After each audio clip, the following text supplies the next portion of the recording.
Hello and welcome back. So now we're about to start the series where we're going to go into what I call the soul timeline, basically looking at the transits and cycles of each planet. And here I'm starting with the moon's nodal axis.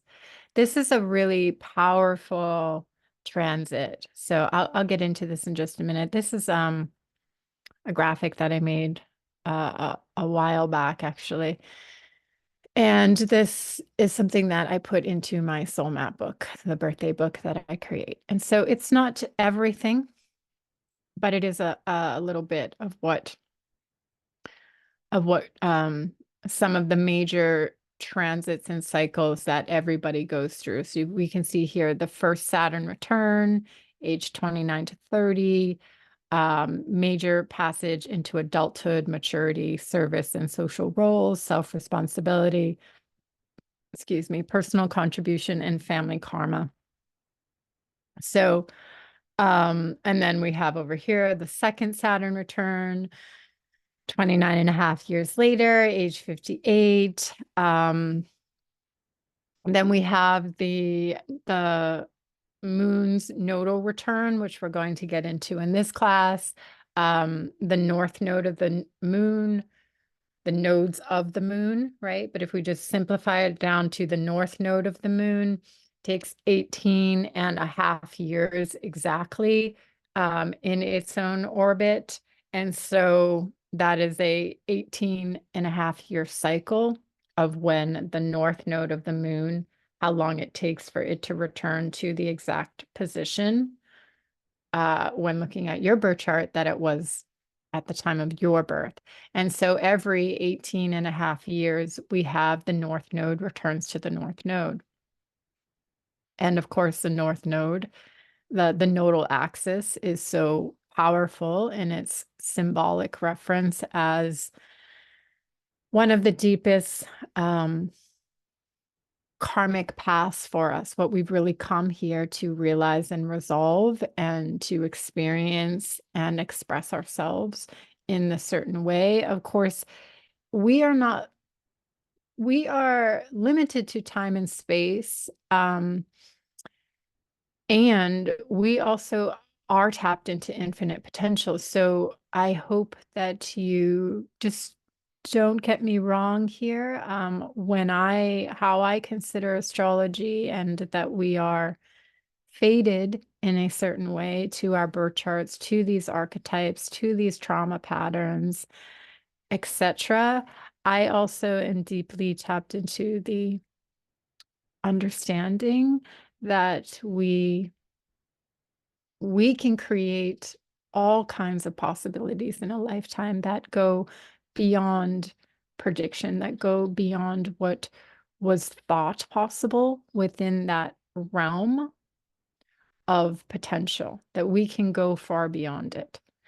But it does take a certain degree of personal, not just our own personal willpower, our free will, but our devotion to our higher self, to our soul, that really creates a reality where we're tapping into infinite potentials, where we're tapping into miracles, where we're tapping into, what's more understood nowadays is like the idea around shortening timelines and these kind of things. So just keeping this in mind. Yes. So just as I've had here, we have the Pluto square Pluto, which happens between the age of 35 and 39 for all people. We have the Neptune square Neptune, which happens at 39, 40.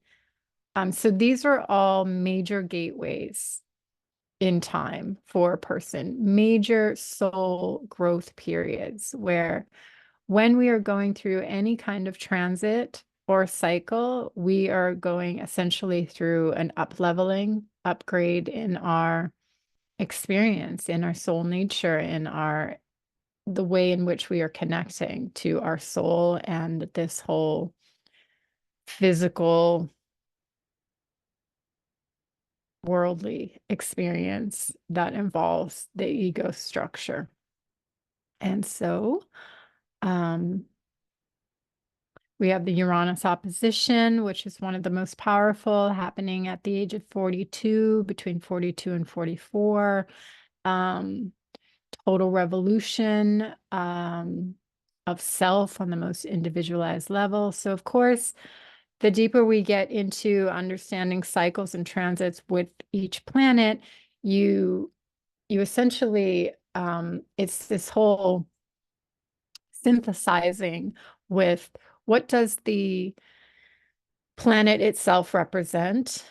So that is what's going to be the lesson of the hour, whatever that planet is that is transiting. And then what is that planet transiting in your own chart? That's the next level of that. So let's say it's a Uranus opposition. The planet of Uranus is coming with that, its components of liberation to bring us deeper and deeper into our individualized, unique, creative self. So that's always going to be the function and the purpose of a Uranus transit.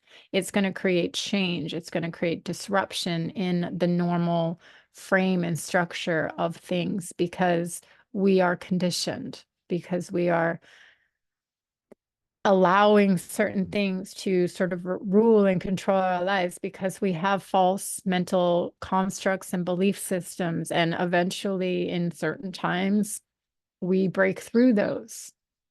We let them go. We gain awareness. We wake up. We decide that this no longer is truth. This no longer works for me. And so anytime, that's the Uranus kind of energy. So anytime there is a transit that is happening, it's whatever planet is transiting is going to be the huge lesson that is coming in at you. We could look at it sort of like a teacher or a guide that has come in that archetype. And it's like, this is what the lesson is, Uranus. You are going to liberate. You are going to break free. Saturn, you are going to restructure. You are going to sort of hunker down and get more mature, get more disciplined with this physical reality.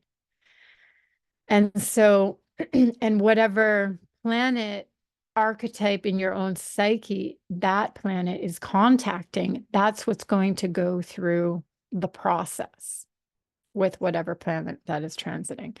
And then the next very important thing to remember with transits and cycles, that the way to understand this is if when we're tracking a planet through time in a birth chart, in our own charts, if we're let's say the Saturn return.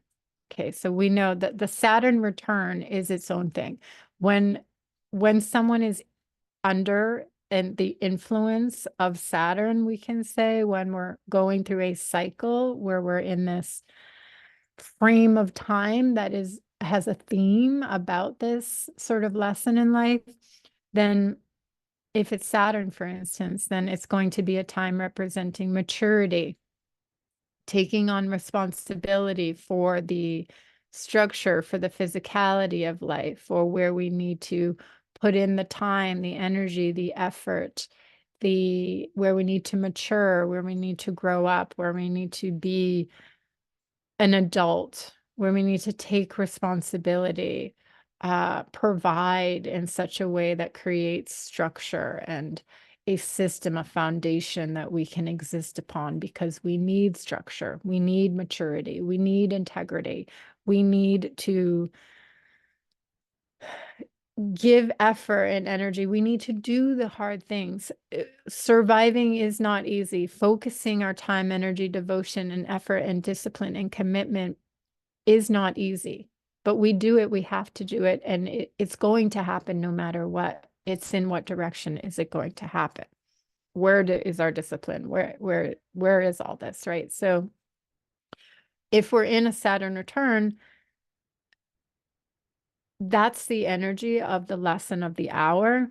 But what you want to always keep in mind is that for that particular individual, there is their evolving Saturn.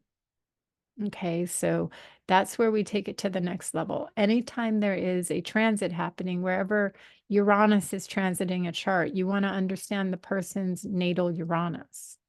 Because wherever Uranus is transiting a person's chart, it's simply just continuing the evolutionary growth cycle, that evolving lesson of what their natal Uranus archetypical signature is all about. So this is much deeper to understand. It's very important. There's nothing happening independent in a chart at all. All transits, all cycles through time are always going to be an evolving process of what their core natal signature is all about. All right. So the nodal axis, the north and south node of the moon, destiny, the fated years. These are incredible to pay attention to. I have tracked the nodal axis for 20 years. It's absolutely fascinating because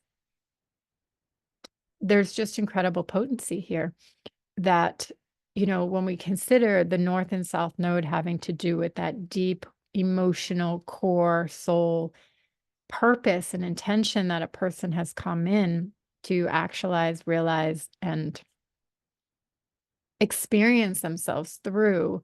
So when we track the movement of the evolving, transiting north and south node through a person's chart, you're also tracking the evolving growth process of that person.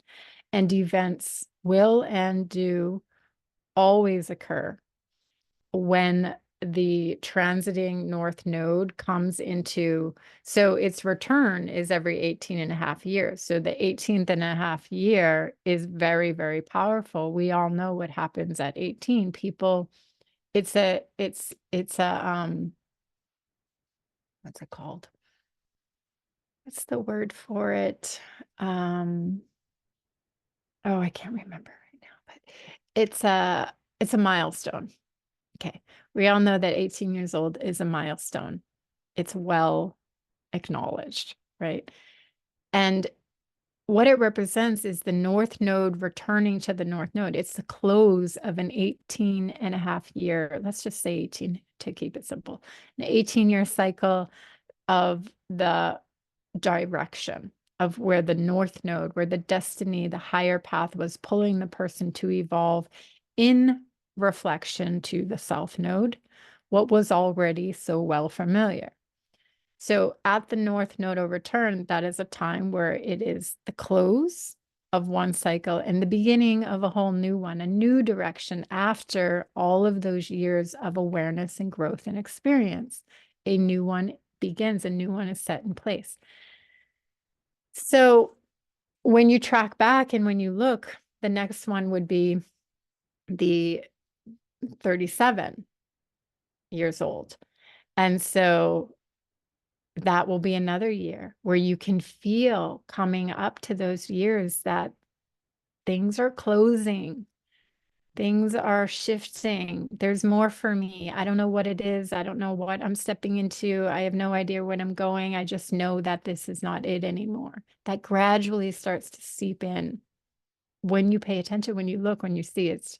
It's just happened over and over in my experience and interpretation with charts, that this is what happens. And then when the nodal return comes and that new cycle begins, it is a time of new beginning, and it's not necessarily overnight. It can take months, it can take years for the what's new, what's coming, what's the new direction to actually take form and be realized.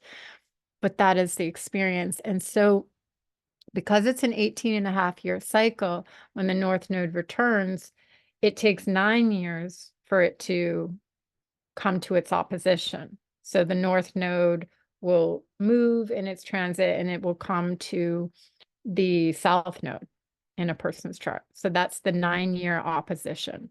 And then the squares are every 4.5 years. So if you track the 4 year, and then the opposition, and then the 4 years again at the next square, and then the return, those years, without a doubt, will be very powerful as far as major turning points in direction for the person, at least representing what their core north and south node axis represents in their birth chart. Something will play out at the square because it's a square, right? It's a potency of that time and energy. All right, so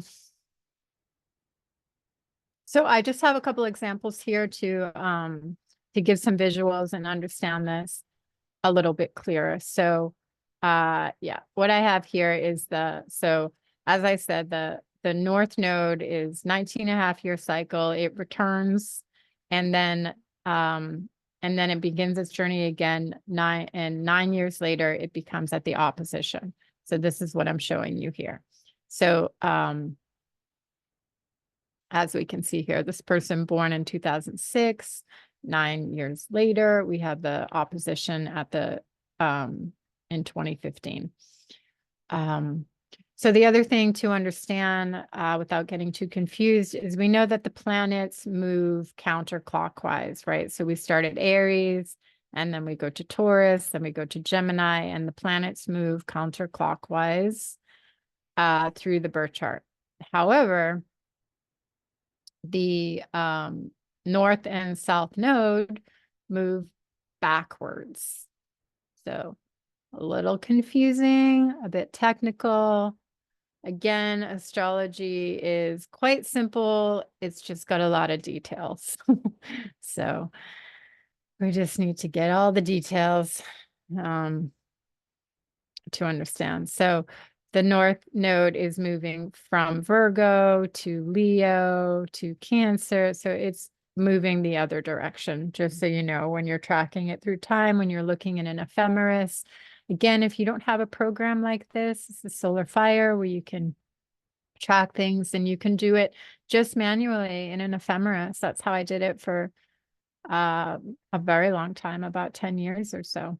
So the next one I have is that now where we saw at the 9-year point, the north node was here. As I said, it moves backwards 4.5 years. At December of 2019, the north node is now at the exact square point.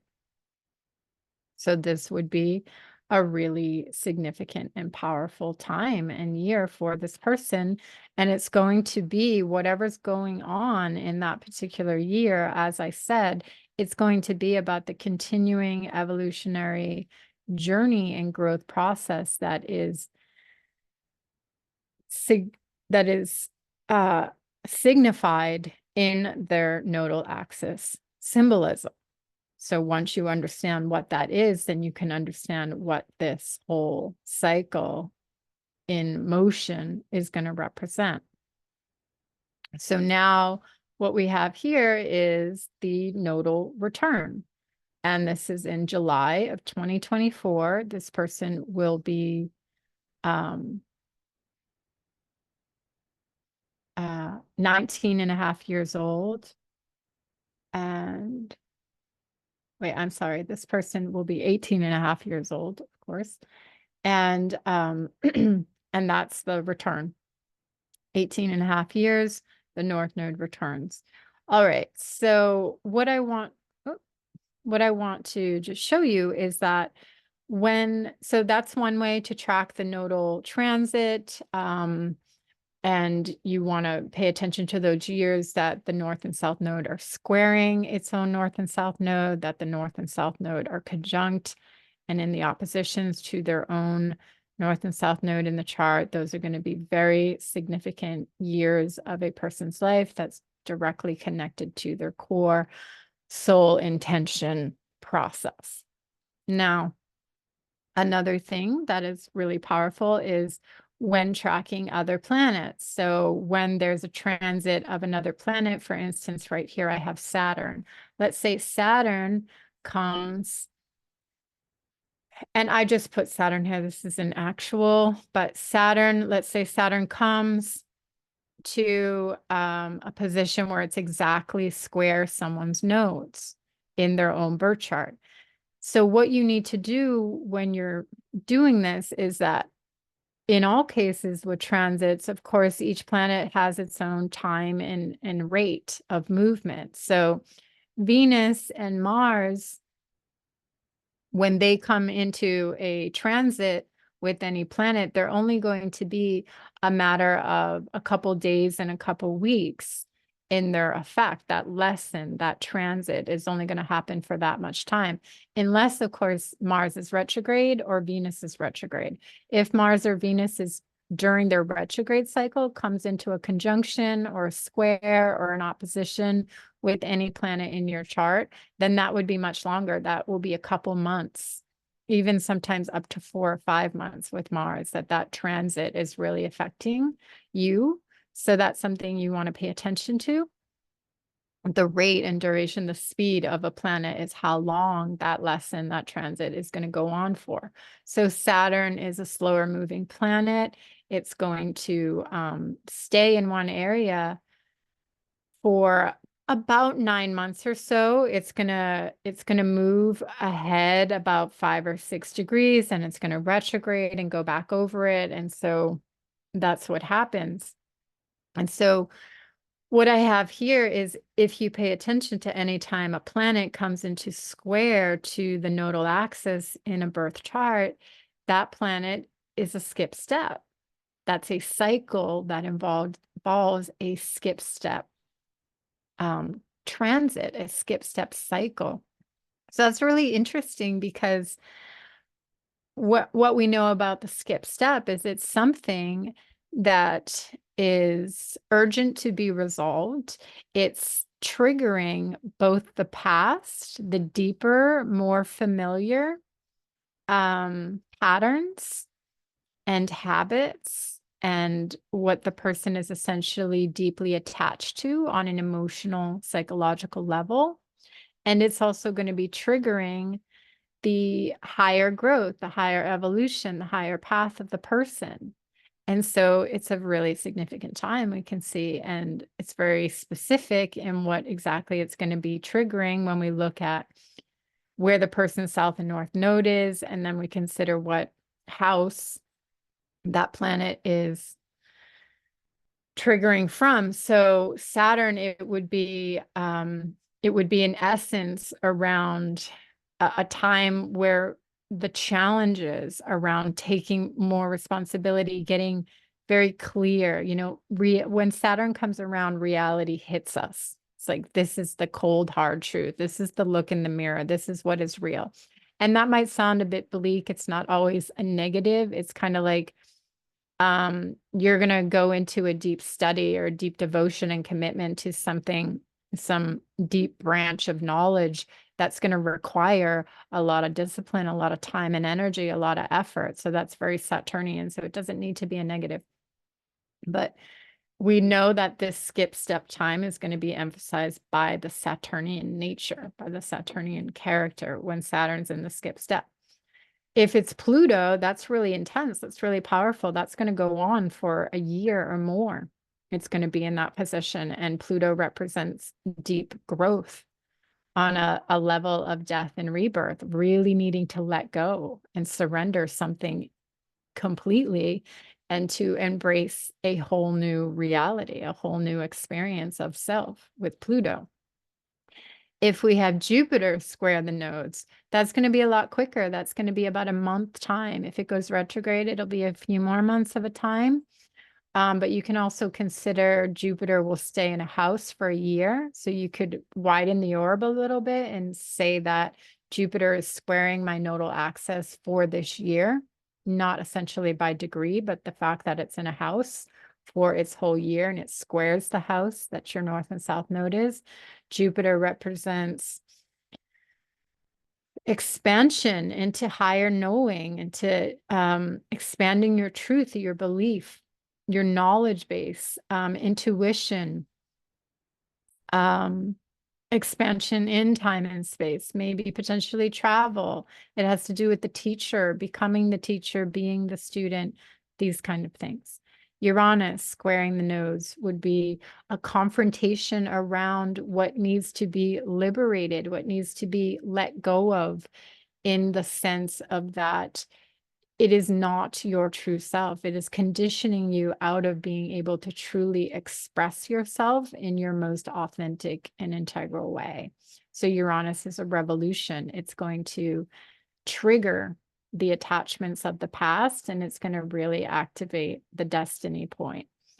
Another thing to keep in mind with the north and south node of the moon is that as the south node, as they contain deep patterns, memories, and things we have been attached to and familiarized ourselves with to such an intense degree, they can really also, we can have latent abilities, latent powers, latent capacities, latent talents within us. And these things can get activated, they can get unearthed and rediscovered during transits. So we want to keep that in mind. Our higher potential, our infinite potential exists within. And so when we are triggered and activated by transits and cycles throughout our lifetime, that also can happen. All of a sudden we discover other abilities, other talents about ourselves, other awarenesses, or essentially we're reminded. And so this is something also quite phenomenal that you can witness. And so Neptune square the nodes. Neptune is going to represent, some kind, it's powerful. Neptune on transit, which we'll talk a lot more about in a Neptune class, but it has to do with really confronting this vaster, infinite realm of existence that we are a part of and tapped into. So Neptune can create a disillusionment experience of not necessarily, I don't like the idea of it creates. It doesn't create. It facilitates an awakening and awareness and opening to us experiencing this reality. This is what all the planets do. None of the planets are creating anything to happen to us when they come around. It is all just an experience of what is, as far as energy that is there and playing out, and we have the ability to tap into it in these ways. So when it's a Neptune transit, it can be experienced as a dissolving of all that is, of a surrendering into the unknown. Things no longer make sense. Things are no longer the way they are. Things are changing and we don't quite understand it. We don't fit in the same way. We have to surrender. We have to let go of understanding of this perspective of what we thought we knew, or it can also be, Neptune, tapping into Neptunian realms, tapping into higher spiritual realms, higher mystical, higher artistic, creative inspiration, all these Neptunian realms that can bring in experience, but it can still be so sort of unfathomable. It's hard to understand, and yet it is our connection with our infinite self. We can connect much deeper without cerebral understanding. It just is, right? And so that's what a Neptunian experience can really usher in. And so the last thing I want to mention here is the north and south node of the moon are what is referred to during eclipses. So when an eclipse is occurring, eclipses occur every 6 months. Every single 6 months, right on time, we have what's called the eclipse season. We have a series of 2, sometimes 3 eclipses, which always happen on the new moons and the full moons. And so it's when the alignment of the moon and the sun, so every new moon, the sun and the moon align, and every full moon, the sun and the moon come into opposition. That's just a normal new moon and full moon. So here we see this is a new moon. The sun and the moon are aligned at exactly the same zone of the ecliptic space. And in Aries. So this is a new moon. So when eclipses happen is when the moon comes into alignment with the sun in either a new moon or a full moon, and also comes into alignment with her own north and south node of the moon. Okay, so as we can see here, this is the April 8, 2024 solar eclipse, because we can see that the moon and the sun are together as a new moon, and they are within degrees of the north node of the moon's own node. So, and what's going to happen is, or what happened in this chart is 2 weeks prior to this new moon, there was a full moon where the sun was still here in Aries. The moon was opposite in Libra on the south node.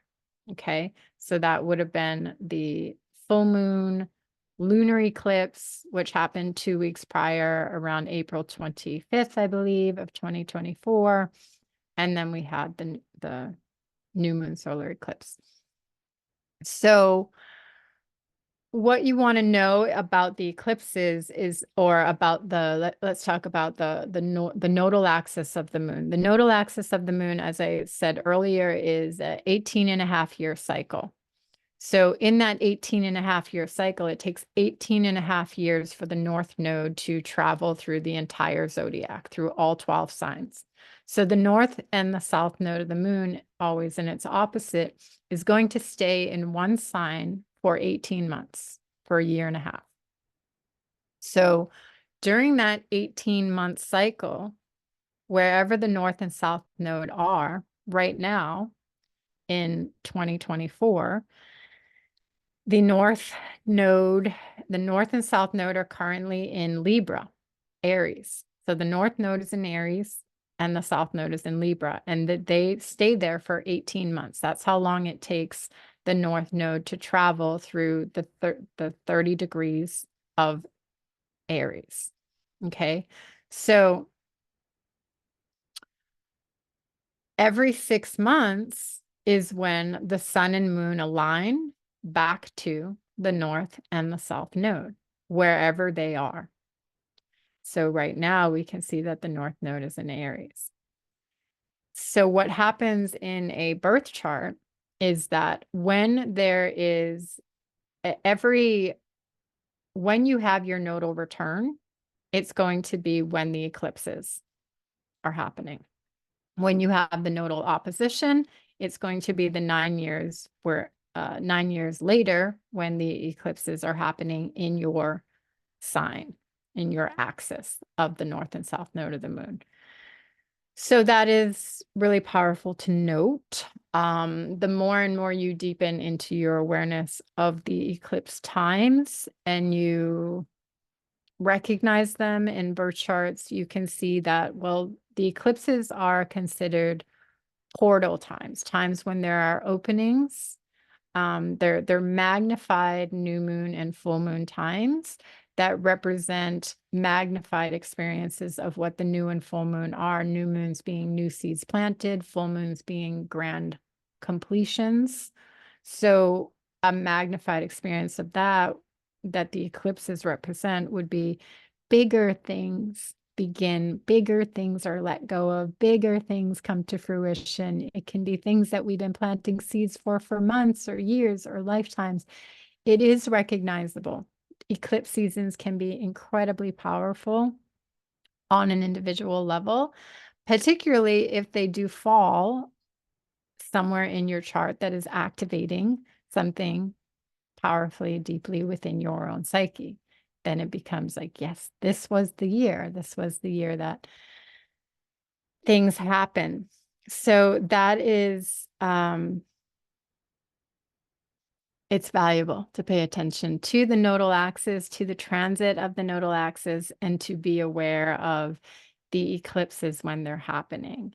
I focus a lot on the eclipses and have been tracking them, and they They're amazing times. They're amazing times for us to harness our awareness of the power of the cyclical nature that is playing out in nature, in the cosmos, on the earth, and how we can orient our own self within our own cyclical nature. So it's not about like projecting outward and sort of like giving our power externally. It's never about that, like the planet Saturn or any planet is like controlling us for any duration of time. It's never about that. It's always, we are always in our own sovereign beingness. We have the choice to always be within our own sovereign beingness, and then to align ourselves with our own free will, with these components of nature, with these qualities in nature that simply just reflect our own divinity, our own nature. And so that's, to me, what astrology is all about, why I even bother tracking cycles and paying attention and being aware of eclipse season, not because it's doing anything to us, not because I want to give my power out to some external source. It's always because, to me, it grants an opportunity that I am aware that I personally am going through a cyclical process, that my own awareness, my own psyche, my own connection with my true self, my infinite nature of my soul is in a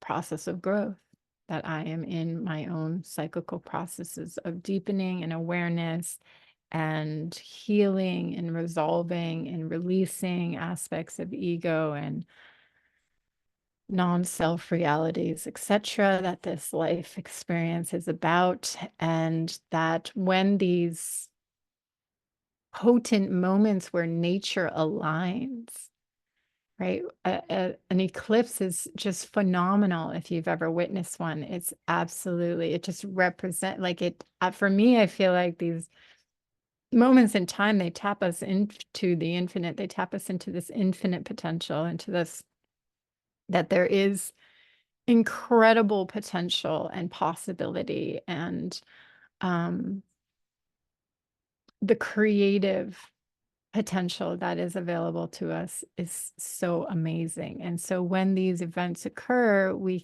it gets reflected to us, just this phenomenal universe and life experience and beyond that we are part of. It's all this huge mechanism that is all going on and interrelated, and we are a part of that. So yeah, that's amazing. All right. So thank you for joining me again. Please stay connected in the chat boxes. Let's keep this conversation going, and I will see you in the school. See you soon. Aloha. Take care.